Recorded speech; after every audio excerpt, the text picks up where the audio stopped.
সুপ্রিয় দর্শক, আসসালামু আলাইকুম। আষাঢ়ের এই স্নিগ্ধ বিকেলে আপনাদের সকলকেই আন্তরিক শুভেচ্ছা ও ভালোবাসা জানিয়ে শুরু করছি আপনাদের প্রিয় চ্যানেল প্যানভিশন টিভির স্বাস্থ্য বিষয়ক সরাসরি নিয়মিত সাপ্তাহিক আয়োজন শরীর ও মন অনুষ্ঠানটি প্যানভিশন টিভিতে, প্যানভিশন টিভির অফিসিয়াল ফেসবুক পেজ এবং ইউটিউব থেকে সরাসরি সম্প্রচারিত হচ্ছে।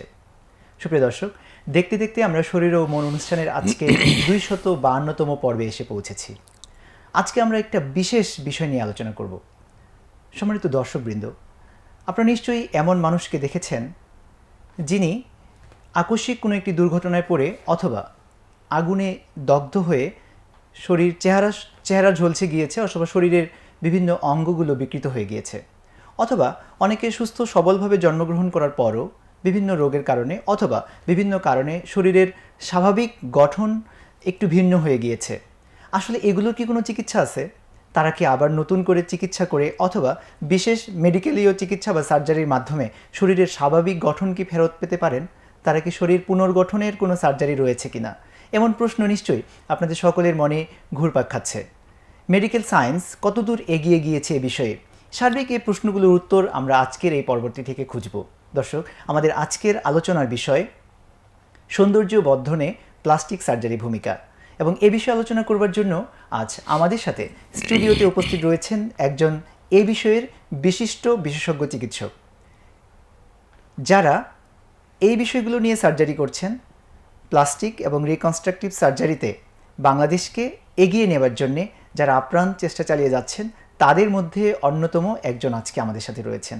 সুপ্রিয় দর্শক, আজ আমাদের সাথে স্টুডিওতে আলোচনার জন্য অতিথি হিসেবে উপস্থিত রয়েছেন জাতীয় বার্ন ও প্লাস্টিক সার্জারি ইনস্টিটিউটের সম্মানিত সহকারী অধ্যাপক, বিশিষ্ট burn, plastic, reconstructive and cosmetic surgeon, আমাদের সকলের একান্ত শ্রদ্ধাভাজন এবং প্রিয়ভাজন ডাক্তার মোহাম্মদ শরীফুল ইসলাম সুমন স্যার। আসসালামু আলাইকুম। ওয়ালাইকুম আসসালাম স্যার, আপনি কেমন আছেন? আলহামদুলিল্লাহ, আমি ভালো আছি। আপনি ভালো আছেন? জি আলহামদুলিল্লাহ, আমরা ভালো আছি। আমরা জানি আপনি অনেক ব্যস্ত থাকেন, আপনার ব্যস্ততার মধ্যে আমাদেরকে সময় দিয়েছেন, এজন্য আপনাকে প্যানভিশন টিভির পক্ষ থেকে, বিশেষ করে শরীর ও মন অনুষ্ঠানের পক্ষ থেকে আন্তরিক শুভেচ্ছা জানাচ্ছি। জি, আপনাকেও ধন্যবাদ। আমরা আজকে স্যার একটি বিশেষ বিষয় নিয়ে আপনার সাথে কথা বলতে চাই, সৌন্দর্য বর্ধনে প্লাস্টিক সার্জারির ভূমিকা। এ বিষয়ে অনেক প্রশ্ন আমাদের যেমন রয়েছে দর্শকদের, এবং সারা জীবন অনেকে অনেক ধরনের বিকৃত চেহারার এই কষ্ট নিয়ে বয়ে বেড়াচ্ছেন, এবং সেটাকে উপশম করবার জন্য আপনি সহ আপনার একটা বিশেষ টিম প্লাস্টিক সার্জন তারা কাজ করে যাচ্ছেন, আমাদের দেশকে এগিয়ে নেওয়ার চেষ্টা করছেন। এই জন্য শুরুতে আপনাকে ধন্যবাদও জানাচ্ছি। আমি শুরুতেই যেটা জানতে চাই সেটি হচ্ছে প্লাস্টিক সার্জারি আসলে কি এবং কোন কোন বিষয়গুলো নিয়ে আপনারা কাজ করে থাকেন? জি, ধন্যবাদ প্রিয় উপস্থাপক। সম্মানিত দর্শক, একটি চমৎকার প্রশ্ন যে প্লাস্টিক সার্জারি আসলে কি।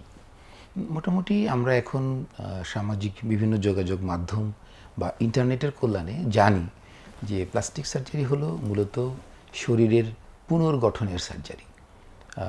প্লাস্টিকস শব্দটা থেকে মূলত প্লাস্টিক এসেছে।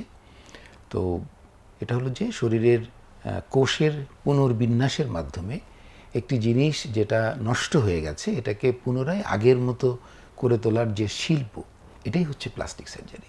সত্যিকার অর্থে এই প্লাস্টিক সার্জারির সাথে আমরা দৈনন্দিন জীবনে যে প্লাস্টিক সামগ্রী ব্যবহার করে থাকি তার কোনো সম্পর্ক নেই। এটা মূলত প্লাস্টিকস শব্দটা থেকে এসেছে, এই জন্য এটার নাম প্লাস্টিক সার্জারি। অনেক ধন্যবাদ, আমরা বিষয়টি জানতে পারলাম। আমরা একটু এর আরও ভিতরে ঢুকতে চাই।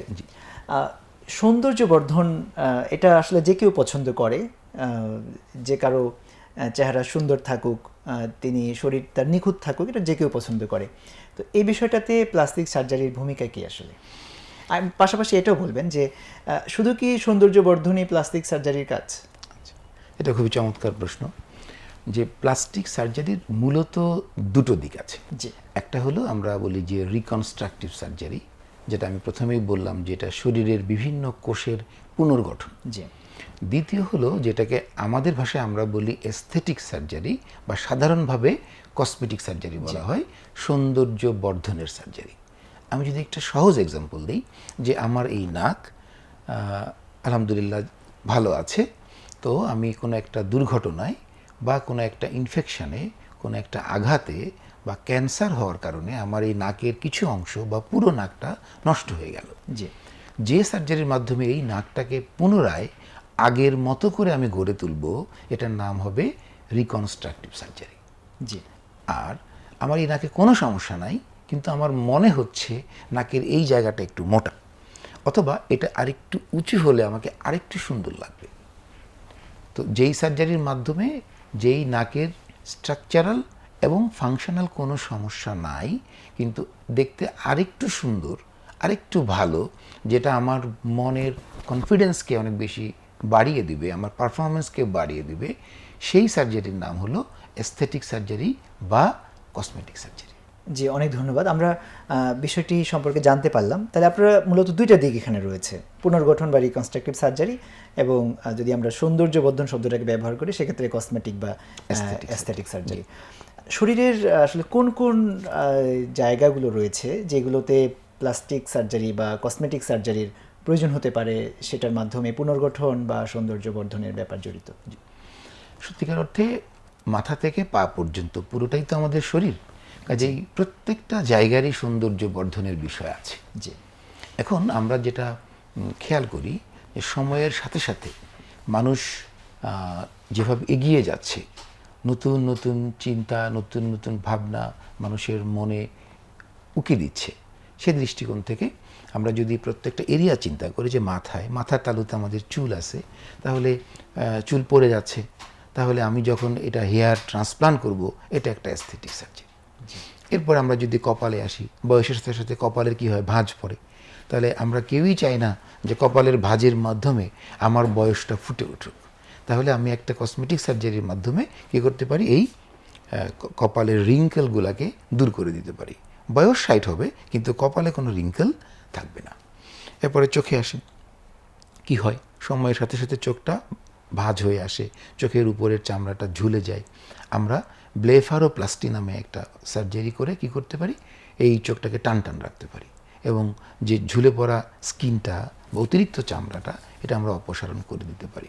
সেক্ষেত্রে আমার মনের বয়স যাই হোক, চোখের বয়স থাকবে কম, তরুণ।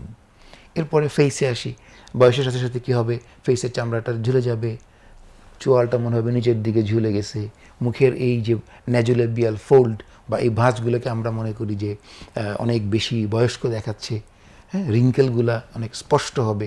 সেক্ষেত্রে আমরা যদি কী করি, ফেস লিফট সার্জারি করি, হ্যাঁ, এই কানের পেছন দিক দিয়ে করা হয়, সামনে থেকে দাগটা বোঝাও যায় না, তাহলে ত্বক থাকবে টান টান, তাহলে আমার মুখের বয়স কমে যাবে।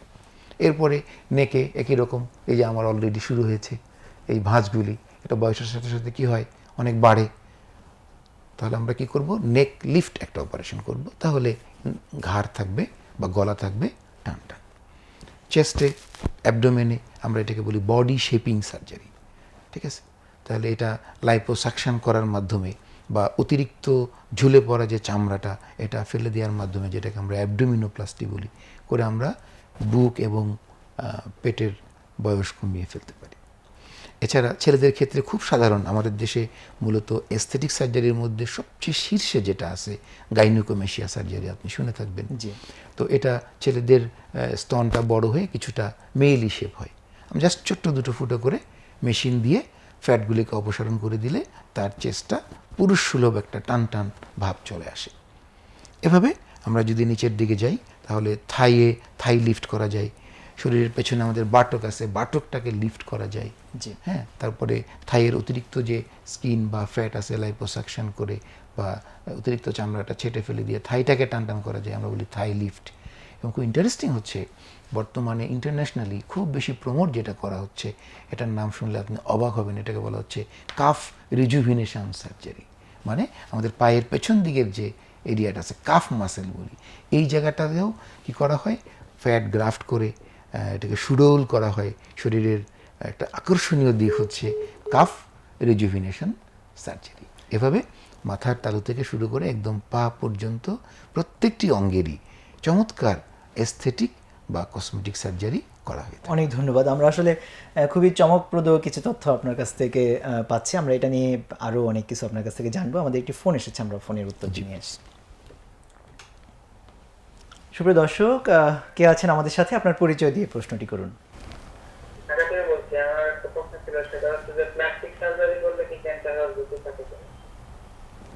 স্যার প্রশ্নটি কি বুঝতে পেরেছি? আরেকবার। প্লাস্টিক সার্জারি করলে সেখান থেকে কোনো ধরনের ক্যান্সার হওয়ার ঝুঁকি থাকে কিনা? থাকে কিনা। ধন্যবাদ সুপ্রিয় দর্শক প্রশ্নটি করার জন্য। সত্যিকার অর্থে প্লাস্টিক সার্জারি করার মাধ্যমে নতুন করে কারো ক্যান্সারের ঝুঁকি বাড়ে না।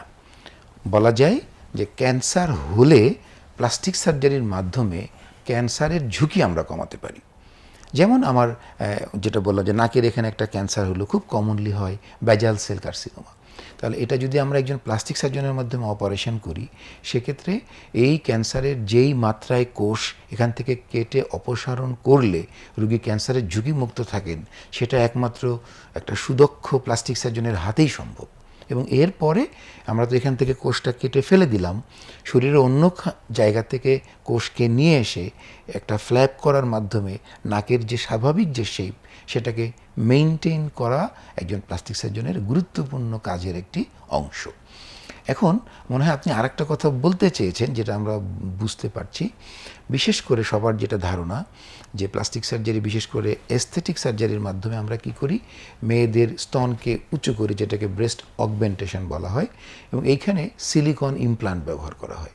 সম্মানিত দর্শক সম্ভবত এটা বোঝানোর চেষ্টা করেছেন যে এই যে প্লাস্টিক সার্জারির মাধ্যমে স্তনকে উঁচু করা বা ব্রেস্ট অগমেন্ট করা বলা, এখানে কোনো ক্যান্সারের ঝুঁকি আছে কিনা।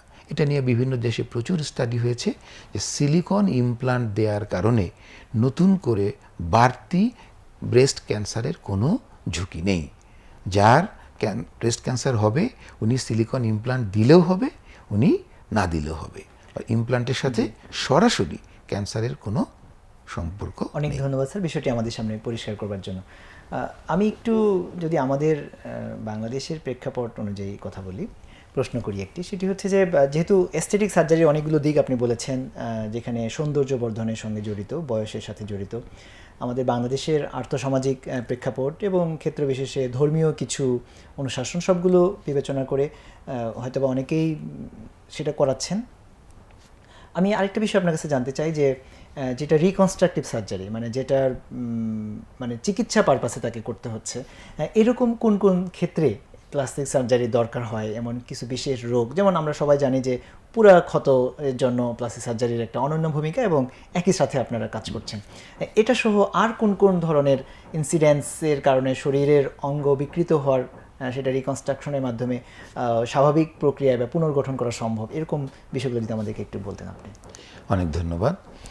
সত্যিকার অর্থে আমরা সহজ করে যদি বলি, যে কোনো কারণে, সেটা হতে পারে জন্মগত ত্রুটি, হতে পারে কোনো ট্রমা বা আঘাত, আপনি জানেন বার্ন বা পুড়ে যাওয়াটাও একটা আঘাত, জি, এরপরে রোড ট্রাফিক অ্যাক্সিডেন্ট, যে কোনো ধরনের ইনফেকশন এবং ক্যান্সার, মূলত এই কারণগুলিতে আমাদের শরীরে বিভিন্ন ক্ষতের সৃষ্টি হয়। জি, তো শরীরের যে কোনো জায়গার ক্ষত বা সফট টিস্যু ডিফেক্ট, এইটা কারেকশনের মূল কাজটাই হলো প্লাস্টিক সার্জনের।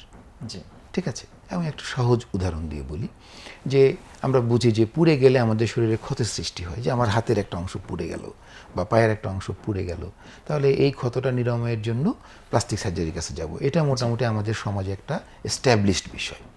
এখন আমরা কী করছি, এই যে বৃষ্টির দিনে আমাদের ইয়াং ব্লাড যারা 150 সিসি মোটরসাইকেল নিয়ে খুব হাই স্পিডে চালাচ্ছেন, একটুতেই স্লিপ করে পড়ে গিয়ে পায়ে ফ্র্যাকচার হচ্ছে। আপনি জানেন যে পায়ের আপার 2/3 এবং লোয়ার 1/3 জাংশন খুবই ভালনারেবল, এবং এইখানে কি হয়, টিবিয়া ফিবুলা ফ্র্যাকচার হয়। তো এইটা যখনই ফ্র্যাকচার হয় তখন রোগী প্রথমে যায় একজন অর্থোপেডিশিয়ানের কাছে। আমার অর্থোপেডিক কলিগ কী করেন, সুন্দর করে একটা এক্সটার্নাল ফিক্সেটর বা একটা আইএম নেইল, যেটা তার লাগে, একটা কী করেন, একটা অপারেশন করে স্কেলেটাল ফ্রেমওয়ার্কটাকে ঠিক করে দেন। কিন্তু দেখা যায় পরবর্তীতে ওইখানকার চামড়া বা মাংস সরে গিয়ে ভিতরের এই হাড়টা এক্সপোজড হয়ে যায়। যখনই এই হাড়টা এক্সপোজড হয়ে যায়, বাইরে বের হয়ে যায়, বা ওই হাড়ে ইনফেকশন হয়, অস্টিওমাইলাইটিস হয়, তখন কিন্তু এই পেশেন্টটা চলে আসে আমাদের প্লাস্টিক সার্জারির কাছে। ঠিক আছে। তাহলে দেখেন, তাহলে এখানে অর্থোপেডিক্সের সাথে কিন্তু প্লাস্টিক সার্জারির একসাথে কাজ করার একটা সুযোগ তৈরি হয়ে গেল। এরপর দেখেন জেনারেল সার্জারি, কমন একটা কি আছে যে স্পেরিনিয়াল রিজিয়নে একটা ইনফেকশন হয়, আপনি জানেন, এটাকে আমরা বলি ফর্নিয়ার্স গ্যাংগ্রিন। জি। তাহলে এই ফর্নিয়ার্স গ্যাংগ্রিনে কি হয়, হিউজ একটা সফট টিস্যু ডিফেক্ট হয়, লোয়ার অ্যাবডোমেন থেকে শুরু করে একেবারে পেরিনিয়াল স্কিন, মলদ্বারের আশপাশে, তারপরে স্ক্রোটাম, অন্ডকোষ, ইভেন কি মিডিয়াল অ্যাসপেক্ট অফ থাইয়ের ভেতরের দিকের এই পুরো জায়গাটা ফাঁকা হয়ে যায়, এখানে কোনো চামড়া মাংস থাকে না। এই বিশাল সফট টিস্যুটা রিকনস্ট্রাকশন করার কাজও কিন্তু একজন প্লাস্টিক সার্জনই করে থাকেন। মানে সেটা কি সার্জারি করার মাধ্যমে তার যে, আমরা একটু আমাদের দর্শকদের বোঝার সুবিধার্থে বলছি, সেটাতে আপনারা কিভাবে আসলে কাজটা করেন? এটা কি কোনো অন্য জায়গা থেকে চামড়া নিয়ে এসে, নাকি বাইরে থেকে কোনো কিছু বসিয়ে দিয়ে কিভাবে আপনারা এটা করেন? এটা যদি আমি আমি পরিষ্কার করি। বুঝতে পেরেছি।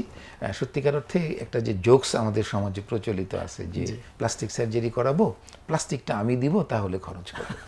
তো আমি আমার বক্তব্যের শুরুতেই বলেছি, প্লাস্টিক বলে যে ম্যাটেরিয়াল আমরা বুঝি, এটার সাথে আমাদের সার্জারির কোনো সম্পর্ক নাই। শব্দের উৎপত্তি একই বা একই রকম হওয়ায় সবাই এটার সাথে ওটাকে মিলিয়ে ফেলেন। তো আমরা মানুষের শরীরের কোষের পুনর্বিন্যাস করি। যদি ওই ক্ষতস্থানটা পূরণ হতে শুধু চামড়ার প্রয়োজন হয়, তাহলে মানুষের শরীরের অন্য খান থেকে, ভালো জায়গা থেকে আমরা স্কিন তুলি, এমনভাবে তুলি যে আপনার জানেন স্কিনের দুটো লেয়ার থাকে, উপরের দিকে হচ্ছে এপিডার্মিস, নিচে হচ্ছে ডার্মিস। তো ডার্মিসটাকে আমরা মাদার বা জার্মিনাল লেয়ার বলি, এখান থেকে এপিডার্মিসটা তৈরি হয়। সো ডার্মিসের যেটা ইনার রেটিকুলার লেয়ারটাকে রেখে আউটার পেপিলারি লেয়ার এবং এপিডার্মিস, এই পুরোটা যদি আমরা তুলে আনি, তাহলে এই স্কিনটাকে আমরা এই যে ক্ষতস্থান, এটাকে ঢেকে দেওয়ার কাজে ব্যবহার করি। তাহলে তার শরীরেরই ভালো জায়গা, মনে করেন থাই, এখান থেকে আমি স্কিন নিলাম, এটাকে নিয়ে ওই ফর্নিয়ার্স গ্যাংগ্রিনের জায়গায় আমি বসিয়ে দিলাম, আর ওই যে ডার্মিসের একটা লেয়ার রেখে আসলাম, এই লেয়ার থেকেই সাধারণত 2 সপ্তাহের মধ্যেই নতুন চামড়া গজিয়ে যায়। তাহলে আমি যেখান থেকে স্কিন নিলাম, এখানেও কোনো ঘাটতি হলো না, আর ওই স্কিনটা দিয়ে আমি কি করলাম, আমার নতুন যে ক্ষতস্থানটা ছিল এটাকে ঢেকে দিলাম। এটা হচ্ছে কোষের পুনর্বিন্যাস। আবার ঠিক এরকমই ওই যে বললাম যে হাড় বের হয়ে যায় বা হাড়ে ইনফেকশন হয়, ওইখানে শুধু আবার চামড়া দিলে হয় না, ওইখানে দিতে হয় ফ্ল্যাপ, মানে স্কিনের নিচের মাসেল, কখনো কখনো তার সাথে হাড়ও নেওয়া যেতে পারে, তো আমরা এটাকে বলি ফ্ল্যাপ। তো ওই ক্ষেত্রে আমরা ফ্ল্যাপ সার্জারি করি। সার্বিকভাবে আপনার শরীরের বিভিন্ন জায়গার কোষ, যেটা শরীর থেকে নিলে ওই স্থানের কোনো ঘাটতি হবে না, নিয়ে এসে নতুন এই ক্ষতস্থানটাকে পূরণ করাই মূলত প্লাস্টিক সার্জারি। অনেক ধন্যবাদ আপনাকে। আমাদের দর্শকদের জ্ঞাতার্থে আমি আরেকটি প্রশ্ন করতে চাই, আপনার কাছ থেকে মূলত আশার বাণী শুনতে চাই, যেহেতু প্লাস্টিক সার্জারি এখন অনেকটাই অ্যাডভান্স হয়েছে আমাদের দেশে এবং দেশের বাইরেও। সেটি হচ্ছে যে যিনি আগুনে পুড়ে গিয়েছেন, যার চেহারা অথবা আমরা শরীরের বিশেষ অঙ্গ, হাত পা আগুনে পোড়ার পরে যে একটা রূপ, অনেক সময় একটা বীভৎস রূপ হয়ে থাকে, সেটা কি প্লাস্টিক সার্জারির মাধ্যমে অনেকটাই স্বাভাবিকের কাছাকাছি নিয়ে যাওয়া সম্ভব কিনা, এবং সেটা কিভাবে আপনারা করে থাকেন? যে আপনার মাধ্যমে আমি আমাদের দেশের একেবারে প্রান্তিক জনগোষ্ঠী পর্যন্ত জানাতে চাই যে হ্যাঁ, আলহামদুলিল্লাহ এটা সম্ভব।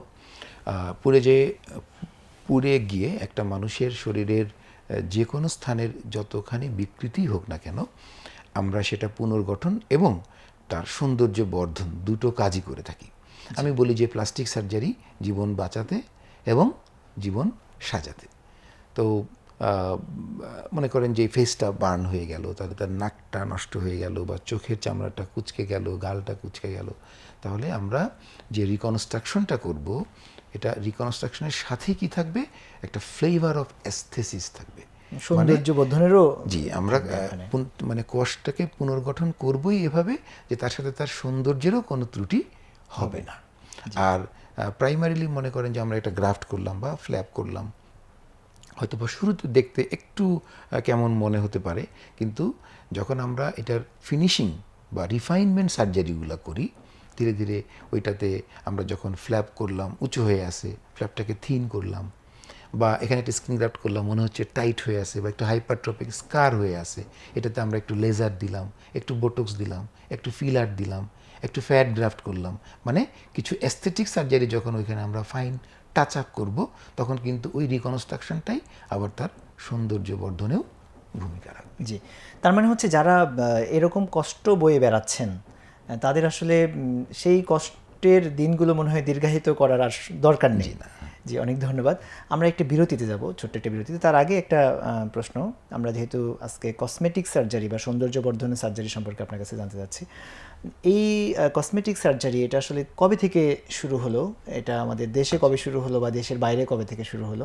খুব সংক্ষেপে এটি বললে তারপর আমরা একটা ছোট্ট আমরা বিরতিতে যাব। একটু মানে খুবই সংক্ষেপে বলি যে মূলত পৃথিবীতেই আমরা যদি প্লাস্টিক সার্জারির ইতিহাসটা দেখি, খ্রিস্টের জন্মেরও 600 বছর আগে যেটা পাওয়া যায়, ভারত উপমহাদেশেই সুশ্রুতা সামিথা নামে একজন মানে আমাদের ফাদার অফ প্লাস্টিক সার্জন, যিনি মূলত রাইনোপ্লাস্টি করতেন। ওই সময় সমাজের যারা অপরাধী তাদের নাক কেটে দেওয়া হতো, তো সেই নাকটাকে তিনি এই ফোরহেড থেকে, কপাল থেকে একটা ফ্ল্যাপ নিয়ে অপারেশন করতেন।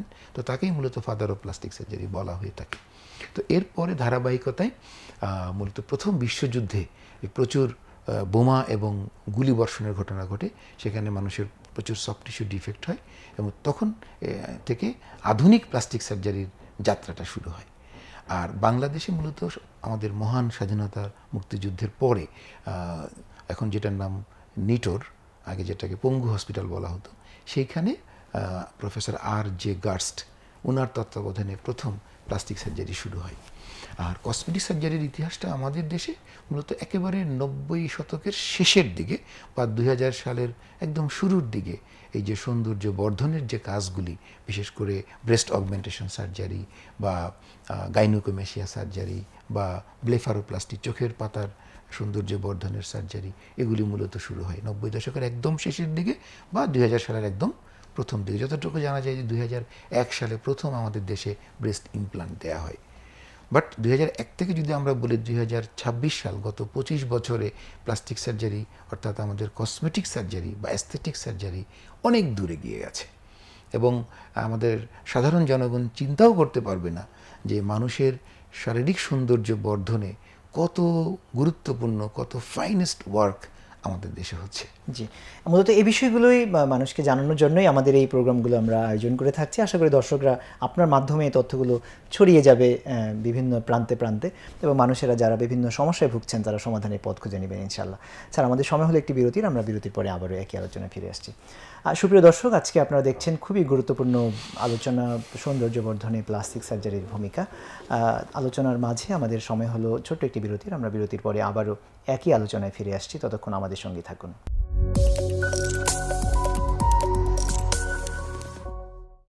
সুপ্রিয় দর্শক, বিরতির পরে আপনাদের আবারও স্বাগত জানাচ্ছি। আপনারা দেখছেন জনপ্রিয় অনলাইন চ্যানেল প্যানভিশন টিভির স্বাস্থ্য বিষয়ক সরাসরি নিয়মিত সাপ্তাহিক আয়োজন শরীর ও মন অনুষ্ঠান। দর্শক, আমরা আজকে কথা বলছি প্লাস্টিক সার্জারি তথা সৌন্দর্য বর্ধনে প্লাস্টিক সার্জারির ভূমিকা। এ বিষয়ে আলোচনা করবার জন্য আজ আমাদের সাথে স্টুডিওতে উপস্থিত রয়েছেন বিশিষ্ট burn plastic reconstructive and cosmetic surgeon, যিনি বর্তমানে জাতীয় বার্ন অ্যান্ড প্লাস্টিক সার্জারি ইনস্টিটিউটে সহকারী অধ্যাপক হিসেবে কর্মরত রয়েছেন আমাদের সকলের একান্ত প্রিয়, একান্ত শ্রদ্ধাভাজন ডাক্তার শরীফুল ইসলাম সুমন। স্যার, বিরতির পর আপনাকে আবারও স্বাগত জানাচ্ছি। জি, আপনাকেও ধন্যবাদ। স্যার, আপনি আমাদেরকে আজকে প্লাস্টিক বা কসমেটিক সার্জারি সম্পর্কে অনেক গুরুত্বপূর্ণ, আশাব্যঞ্জক এবং বলবো যে চমকপ্রদ তথ্য এবং পরামর্শ দিচ্ছেন এবং দিয়ে যাচ্ছেন। আমরা এই পর্যায়ে আপনার কাছে জানতে চাইব যে প্লাস্টিক সার্জারি করার ক্ষেত্রে মানে পেশেন্ট সিলেকশন বা বয়সের কোনো ব্যাপার আছে কিনা? কসমেটিক সার্জারির ক্ষেত্রে কোন কোন বয়সের পেশেন্ট বা মানুষদের ক্ষেত্রে এই সার্জারির জন্য উপযুক্ত? ধন্যবাদ। সত্যিকার অর্থে প্লাস্টিক সার্জারির বা কসমেটিক সার্জারির না আছে কোনো বয়সের সীমা, না আছে কোনো দৈহিক সীমারেখা। যেমন খেয়াল করেন, একটা বাচ্চা যে আজকে জন্ম নিল, যার জন্মগতভাবে ঠোঁট কাটা এবং তালু কাটা, এরকম একটা বাচ্চাকে নিয়ে তার পরিবার কি পরিমাণ অস্বস্তিতে ভোগে একবার চিন্তা করবে। তাহলে যেদিন সে জন্মগ্রহণ করলো ওই দিন থেকেই সে কিন্তু একজন প্লাস্টিক সার্জারির পেশেন্ট। জি। আবার মাঝ বয়সে কোনো একটা ট্রমা, কোনো একটা অ্যাক্সিডেন্ট, কোনো একটা ক্যান্সার কারণে আমার শরীরের পুনর্গঠনের অপারেশনের প্রয়োজন হতে পারে। জি। আবার আমার একদম শেষ বয়সে, যেটা আমি কিছুক্ষণ আগেই বললাম যে বয়সের ভারে আমার চামড়া ঝুলে যাচ্ছে, আমার শরীরটা ঝুলে যাচ্ছে, অতিরিক্ত চর্বি মেদ আমার শরীরে ভর করছে, তাহলে এখান থেকে প্লাস্টিক সার্জারির মাধ্যমেই কিন্তু আমি নিজেকে আরও তরুণ ভাবতে পারি। এ কারণেই প্লাস্টিক সার্জারির কোনো বয়সের সীমারেখাও নেই, কোনো দৈহিক যে সীমারেখা অ্যানাটমিক্যাল বাউন্ডারিজও নেই। মাথার তালুতেও আমরা কসমেটিক সার্জারি করতে পারি, পায়ের তালুতেও করতে পারি। জি, অনেক ধন্যবাদ জানাচ্ছি আপনাকে। এই কসমেটিক সার্জারির ক্ষেত্রে মানে আমি বলবো যে এই সার্জারির জন্য পেশেন্ট সিলেকশন, আমি যেটা বোঝাতে চাচ্ছি যে কাদের ক্ষেত্রে এটা প্রযোজ্য বা কোন কোন সমস্যাগুলো নিয়ে, এটা যদি আপনি বলেছেন আবার একটু যদি পরিষ্কার এক্স্যাক্টলি, করেন। যে এদের পেশেন্ট সিলেকশন ক্রাইটেরিয়াগুলো, জি, জি। আপনি জেনে খুশি হবেন যে আমাদের একটা ইন্টারন্যাশনাল অর্গানাইজেশন আছে, international society of aesthetic plastic surgeons, ISAPS বলি আমরা। এটার আবার একটা বাংলাদেশি ভার্সনও আছে, এটাকে আমরা বলি BSAPS, Bangladesh society of aesthetic plastic surgery.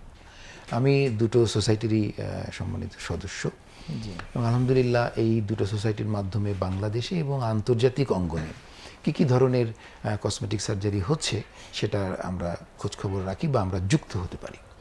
আপনি জেনে খুশি হবেন যে একটা হিসাব আছে যে সারা পৃথিবীতে এক বছরে প্রায় 3,80,00,000 প্রসিডিউর হয়ে থাকে শুধুমাত্র অ্যাস্থেটিক সার্জারির। 3,80,00,000 প্রসিডিউর। তো যদি এর মধ্যে আবার surgical procedure, non surgical procedure আছে, কিন্তু সার্জিক্যাল প্রসিডিউরই বেশি। এবং আমাদের দেশে এর মধ্যে সবচেয়ে কমন যেটা হয় সেটা যদি আমরা একটা ক্রম অনুসরণ করি, সবচেয়ে বেশি হয় গাইনোকোমেশিয়া সার্জারি। জি, সেকেন্ড স্টেজে আছে হচ্ছে অ্যাবডোমিনোপ্লাস্টি বা লাইপোসাকশন, শরীরের অতিরিক্ত মেদের অপসারণ এবং অ্যাবডোমিনোপ্লাস্টি। এরপরে বাকিগুলি মোটামুটি কাছাকাছি হয়, যেমন হেয়ার ট্রান্সপ্লান্ট হয়, ব্রেস্ট অগমেন্টেশন বা ব্রেস্ট রিডাকশন, স্তন বড় করা বা ছোট করা। কমনলি এই অপারেশনগুলি আমাদের দেশে হয়ে থাকে। এছাড়াও যেটা আমাদের দেশে একেবারে নতুনভাবে শুরু হচ্ছে, অলরেডি অনেকেই খুব সাকসেসফুল এটা করছেন, এটা হলো এস্থেটিক জেনিটাল সার্জারি বা আমরা যেটাকে বলি জেনিটাল রেজুভিনেশন সার্জারি। এটা আমাদের দেশে একেবারেই নতুন সংযোজন অনেকেই করছে। আর আমরা বিশেষ করে এখন বেশি মনোযোগ দিচ্ছি রাইনোপ্লাস্টি বা নাকের সৌন্দর্য বর্ধনের সার্জারি। আমাদের দেশে নাকের প্রচুর অপারেশন হয়, যেগুলো আপনি জানেন যে ডেভিয়েটেড নেজাল সেপ্টাম, মানে নাকের ভিতরের অপারেশন, নাকের ভিতরের পলিপ, এটার জন্য। কিন্তু নাকের বাহ্যিক যে সৌন্দর্য এটা বাড়ানোর জন্য যেটাকে আমরা বলি রাইনোপ্লাস্টি, এটাও আমাদের দেশে অনেক বেশি হচ্ছে। এখন কোন রোগীটাকে আমরা বলবো যে উনি কসমেটিক সার্জারির একজন ফিট ক্যান্ডিডেট, সেটা হলো যিনি মনে করেন আমার কসমেটিক সার্জারি লাগবে, তিনিই এটার ফিট ক্যান্ডিডেট। হ্যাঁ, যেমন আমার চাইতে অনেক বেশি শরীরে মেদ আছে অনেকেই, তিনি মনে করেন না যে তার এটা অপসারণ করা দরকার বা এটা নিয়েই তার জীবন সুন্দর মতো চলছে, ওকে ফিট। আবার তার চাইতে অনেক কম চর্বিওয়ালা মানুষও মনে করতে পারে যে না, আমার শরীরের ওজনটা অনেক বেশি বা চর্বিটা শরীরের এমন কিছু জায়গায় আছে যেটা অপসারণ না করলে আমাকে সুন্দর দেখাচ্ছে না, বা সে সমাজে মিশতে গিয়ে একটু কনফিডেন্স কমে যাচ্ছে মনে হচ্ছে, তার পারফরমেন্স কমে যাচ্ছে বলে মনে হচ্ছে। এরকম প্রচুর মানুষ আমাদের সমাজে আছে। তো তারা হচ্ছে আমাদের এই অ্যাস্থেটিক সার্জারির ক্যান্ডিডেট। তবে আমরা একটা জিনিস খেয়াল করতে বলি যে তার মানসিক যে স্বাস্থ্য এটা ঠিক আছে কিনা এটা দেখাটা জরুরি। এখন আমার নাকের এখানে একটা হাড় উঁচু আছে, এটা নাকটা বাঁকা, দেখতে একটু অসুন্দর লাগে, অ্যাস্থেটিক সার্জারির মাধ্যমে নাকটাকে ঠিক করা সম্ভব।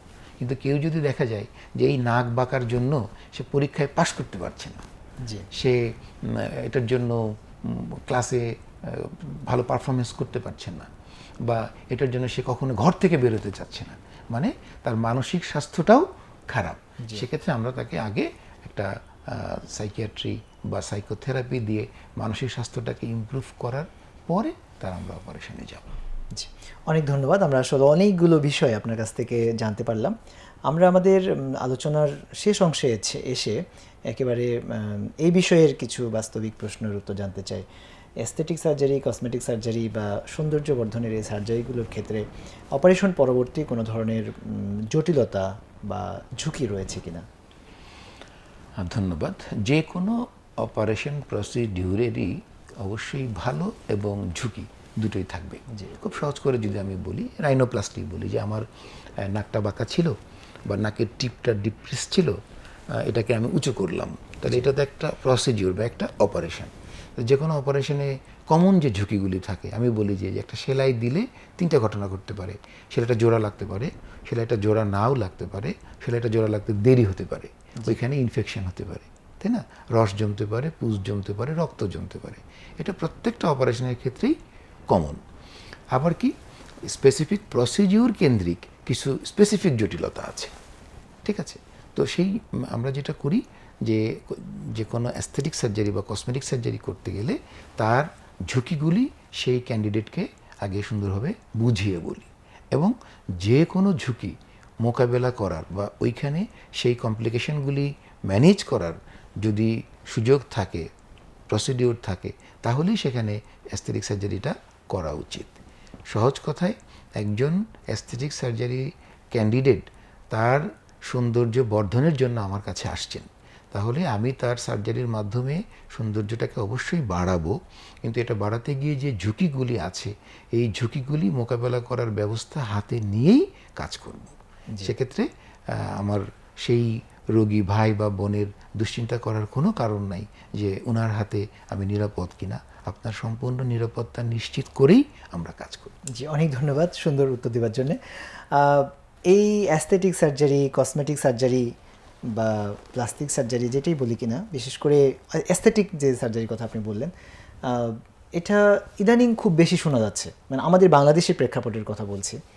তো হঠাৎ করে এটা নিয়ে এত আলোচনা হচ্ছে, এত কথা শোনা যাচ্ছে, এর কারণ কি আসলে? এটা কি রোগী হঠাৎ করে বেড়ে গিয়েছে নাকি অন্য কোনো কারণ রয়েছে? আসলে আমরা তো একটা গ্লোবাল ভিলেজের পার্ট, জি, তাই না? তো বৈশ্বিক যে পরিবর্তনটা হচ্ছে সারা পৃথিবীর সবখানেই হচ্ছে, বাংলাদেশে হচ্ছে। আর মনে রাখবেন যে সময়ের সাথে সাথে আমাদের যে সভ্যতার যে পরিবর্তন, এর সাথে সাথে মানুষের চিন্তারও পরিবর্তন আসবে। একটা সময় মানুষ শুধু খাবারের চিন্তা করত, যে সে কী খাবে, এরপরে মানুষ কি পরবে, এরপরে কিন্তু আমাদের সিভিলাইজেশন, সিভিলাইজড ফেসিলিটিস, ট্রান্সপোর্ট, এরপরে কমফোর্ট, এভাবে কিন্তু আমরা কি করেছি, সামনে এগিয়েছি। কাজেই এখন মানুষ আর বেসিক নিডের মধ্যে নাই, মানুষ এখন অ্যাডভান্স নিডের মধ্যে চলে এসেছে। একসময় মানুষ গরম হলে পাখা দিত, তারপরে কি আসলো, বৈদ্যুতিক বাতি বা ইলেকট্রিক ফ্যান, এখন কি আসছে, এসি আসছে। ঠিক তেমনি একসময় সার্জারি ছিল শুধুমাত্র জীবন রক্ষা করার জন্য, আমি এখন বলছি জীবন বাঁচাতে এবং জীবন সাজাতে। কাজেই সময়ের সাথে সাথে মানুষের ক্রয় ক্ষমতা বাড়ার সাথে সাথে মানুষের চিন্তার যে বিকাশ, মানুষের নতুন নতুন জিনিসকে এক্সপ্লোর করার যে উৎসাহ, উদ্দীপনা বা আগ্রহ, এখান থেকেই মূলত প্লাস্টিক সার্জারি এবং বিশেষ করে এস্থেটিক সার্জারিটা সামনে, এবং সেই সাথে মানে বাইরের জগতের সাথেও পরিচিত হওয়ার সুযোগগুলো কিন্তু আমাদের সোশ্যাল মিডিয়ার কল্যাণে এখন বাড়ছে। যে আমরা আসলে বুঝতে পারলাম। আমাদের রোগীদের হয়ে এখন যে প্রশ্নটি করতে চাই সেটি হচ্ছে, আপনারা এই দীর্ঘ আলোচনা এবং সুন্দর আলোচনা, সুন্দর তথ্য দিয়ে আমাদের অনেক দর্শকের চিন্তার অনেক দরজা নিশ্চয়ই খুলবে, এবং তারা তাদের প্রয়োজনীয় চিকিৎসাটুকু সঠিক জায়গায় নেওয়ার জন্য নিশ্চয়ই ইতিবাচক চিন্তা করার তথ্য আপনারা এখান থেকে পাবেন। তো বারবারই আমি যে প্রশ্নটি আপনাকে করতে চাচ্ছি যে আমাদের বাংলাদেশের আর্থসামাজিক অবস্থা এবং সার্বিক দিকগুলো বিবেচনা করে এই অপারেশনগুলো, যেহেতু এগুলো আপনি বারবারই বলছেন যে অ্যাস্থেটিক সার্জারি, মানে এটা একটা নান্দনিক বিষয় এখানে জড়িত আছে, তো এগুলোর ক্ষেত্রে কি আসলে চিকিৎসা ব্যয় অনেক বেশি কিনা, অথবা আমি প্রশ্নটা যদি অন্যভাবে করি যে এটি কি শুধুমাত্র অভিজাত শ্রেণীর সার্জারি কিনা, এই বিষয়ে যদি আপনি একটু বলেন, এবং সেই সাথে এটার সরকারিভাবে এই সেবাটুকু নেয়ার বাংলাদেশে এখন পর্যন্ত সুযোগ কতটুকু তৈরি হয়েছে? ধন্যবাদ। আসলে আপনি সত্য বলেছেন যে এই প্রশ্নটা সাধারণ মানুষের, যে সত্যিকার অর্থে একটা সময় এই ধারণা ছিল যে কসমেটিক সার্জারি বা অ্যাস্থেটিক সার্জারিটা শুধুমাত্র মনে হয় অভিজাত শ্রেণীর, বিষয়টা মোটেই তা নয়। আপনি জেনে খুশি হবেন যে আলহামদুলিল্লাহ আমাদের দেশে প্লাস্টিক সার্জারির একটা জাতীয় ইনস্টিটিউট আছে ঢাকা মেডিকেলের পাশেই, যেখানে আমি কর্মরত। তাহলে এখানে আমাদের প্লাস্টিক সার্জারির পাশাপাশি সব ধরনের কসমেটিক বা অ্যাস্থেটিক সার্জারি সরকারিভাবে করার সুযোগ আছে। এখন এটা তো গেল যারা ঢাকায় অবস্থান করছেন তাদের জন্য। ঠিক তেমনি আমাদের বাকি যে সরকারি মেডিকেল কলেজগুলি আছে, আলহামদুলিল্লাহ পুরনো যে 13টি মেডিকেল কলেজ, সবগুলি মেডিকেল কলেজেই কিন্তু ওয়েল এস্টাবলিশড প্লাস্টিক সার্জারি বিভাগ আছে। সেখানে কমপক্ষে এখন একজন করে সহযোগী অধ্যাপক হলেও আছেন, তার সাথে সহকারী অধ্যাপক আছেন, এবং তারা প্লাস্টিক সার্জারির পাশাপাশি সব ধরনের কসমেটিক সার্জারির সেবা দিয়ে যাচ্ছেন। হয়তোবা সুযোগটা জাতীয় ইনস্টিটিউটে যেভাবে আছে ঠিক সেভাবে নাই, কিন্তু সুযোগটা আছে।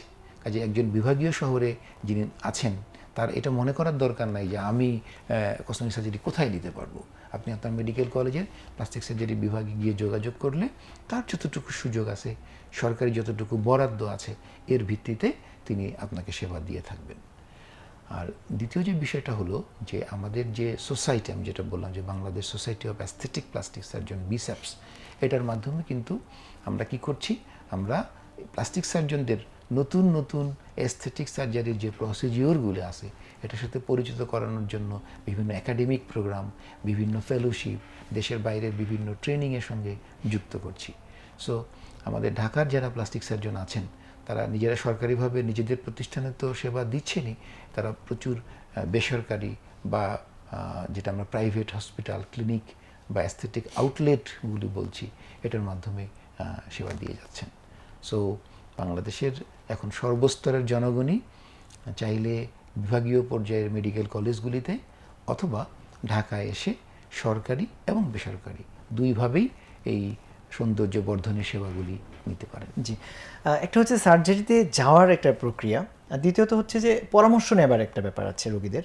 আসলে সবার তো সার্জারি নাও লাগতে পারে, তো এই পরামর্শ নেবার জন্য প্লাস্টিক সার্জন বাংলাদেশে এখন পর্যাপ্ত রয়েছে কিনা, এবং জেলা শহরগুলোতে সেগুলোর সুযোগ আমাদের রোগীদের ক্ষেত্রে এখন হয়েছে কিনা? হ্যাঁ, এটা আপনি যেটা বলেছেন যে আসলে একেবারে জেলা পর্যায়েও কসমেটিক সার্জারির যে সুযোগটা, এটা আমার মনে হয় এখনও ওইভাবে বিকশিত হয়নি। প্লাস্টিক সার্জারির রিকনস্ট্রাকশনগুলি হচ্ছে, কিন্তু একেবারে ডিস্ট্রিক্ট লেভেলে কসমেটিক সার্জারি বা অ্যাস্থেটিক সার্জারিটা এখনও ওইভাবে ব্যাপক হারে শুরু হয়নি। আর এটা সত্যি যে আলহামদুলিল্লাহ আমাদের দেশের যে জনগণ, যে জনসংখ্যা, সেই তুলনায় প্লাস্টিক সার্জনের সংখ্যা এখনও কম। তবে রেসিডেন্সি প্রোগ্রামের মাধ্যমে আমরা চেষ্টা করে যাচ্ছি যে কিভাবে এই প্লাস্টিক সার্জারি সেবাটা আরও বাড়ানো যায়, আরও দক্ষ চিকিৎসক সমাজের সব জায়গায় যেন থাকে, সেটা আমরা চেষ্টা করে যাচ্ছি। অনেক ধন্যবাদ জানাচ্ছি আপনাকে। দেখতে দেখতে আমাদের আলোচনার সময়ও শেষ হয়ে আসলো, যদিও আমাদের মনে এখনও অনেক প্রশ্ন আপনার কাছ থেকে জানার জন্য। আমরা আশা করি ভবিষ্যতে আপনি আমাদেরকে আবারও সময় দেবেন এবং সেখানে আমরা এই বিষয়ের আরও খুঁটিনাটি আপনার কাছ থেকে জানবো, আমাদের দর্শকদেরকে জানাবো ইনশাল্লাহ। শেষ মিনিটে আমাদের দর্শকদের প্রতি আপনার plastic reconstructive and cosmetic surgery সংক্রান্ত বিশেষ কোনো পরামর্শ বা বার্তা যদি থাকে দর্শকদের উদ্দেশ্যে আপনি দেওয়ার মধ্য দিয়ে আমরা অনুষ্ঠান শেষ করতে চাই। সম্মানিত দর্শক, উপস্থাপক ভাইয়ের কথার রেশ ধরেই বলতে চাই যে এটা মনে করার কোনো কারণ নেই যে সৌন্দর্য বর্ধনের যে সার্জারি, যে কসমেটিক সার্জারি বা অ্যাস্থেটিক সার্জারি, এটা শুধু সমাজের এলিট ক্লাস পিপল নেবে। আমরা সরকারিভাবে এবং বেসরকারিভাবে দুই ক্ষেত্রেই সৌন্দর্য বর্ধনের সব ধরনের প্রসিডিউরগুলো নিয়মিতভাবে করছি, এবং এটা যে অনেক বেশি টাকা খরচ হয় বিষয়টা মোটেই তা নয়।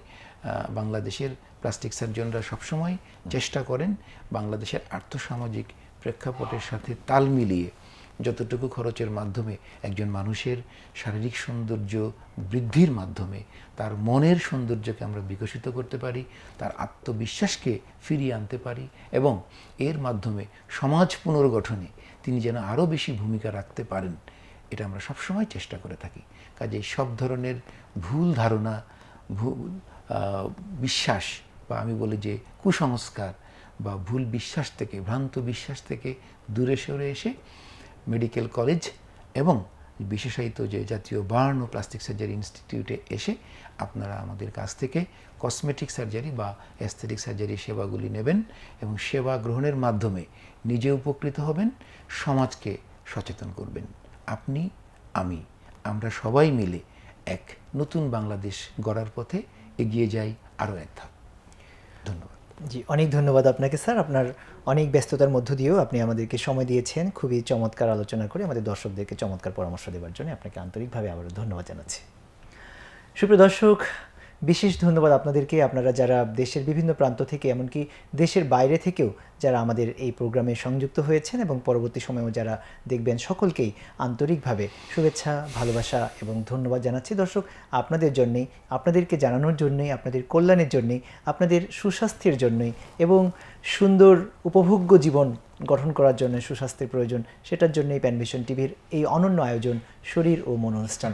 দর্শক, প্যানভিশন টিভির সাথেই থাকুন, পরবর্তী পর্বে দেখা হবে ভিন্ন কোনো একটি বিষয় নিয়ে। আজ এ পর্যন্তই। আল্লাহ হাফেজ। আসসালামু আলাইকুম।